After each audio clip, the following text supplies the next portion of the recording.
Bonjour mes frères et sœurs, que le Seigneur vous encourage et vous accorde de penser aussi les uns aux autres et de prier les uns pour les autres.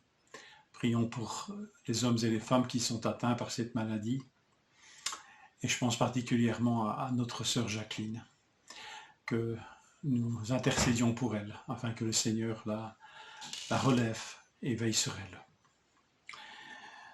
J'aimerais vous partager un texte dans le psaume 33, une interpellation ou plutôt un appel à la méditation de chacun et de chacune. Le verset 9, 34-9. Goûtez et voyez combien l'Éternel est bon. Heureux l'homme qui cherche refuge en lui. Goûtez Dieu. Est-ce que nous mesurons l'audace de ce langage? Le risque que Dieu prend? D'autant plus qu'en ce 21e siècle, pour nous, goûter, c'est vraiment presque un acte de consommateur.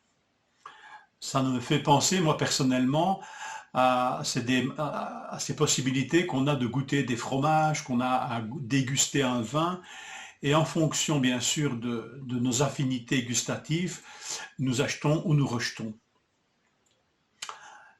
Est-ce que le Seigneur est bien raisonnable de prendre ce risque, que nous puissions le prendre pour un objet de consommation, à notre discrétion?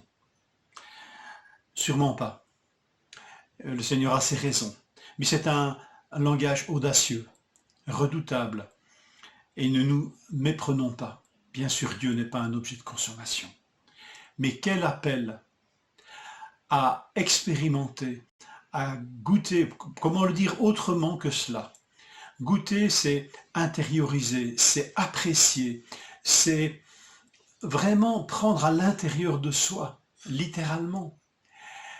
Et combien le Seigneur est incroyablement bon de nous exhorter ainsi. Goûtez, goûtez combien l'Éternel est bon.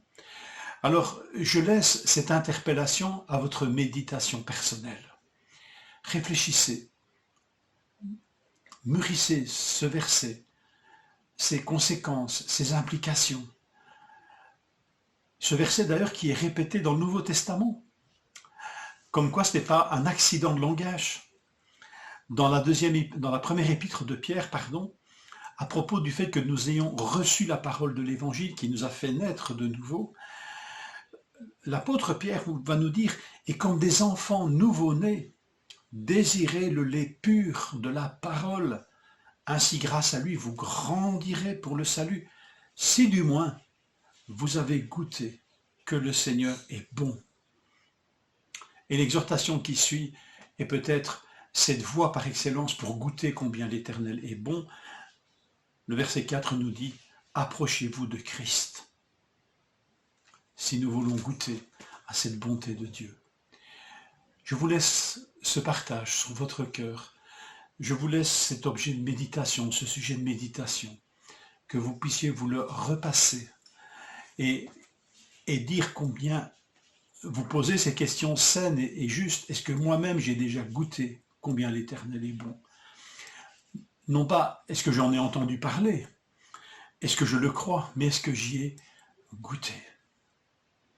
Avec cette ouverture que ce verbe nous permet sur l'appropriation, l'intériorisation, l'impact personnel que ce verbe, qui parle d'un sens, le goût, implique. Vraiment, Seigneur, mes frères et sœurs, je vous exhorte à réfléchir et à goûter combien l'Éternel est bon. Approchez-vous de Christ. Je vous souhaite une journée goûteuse en sa présence.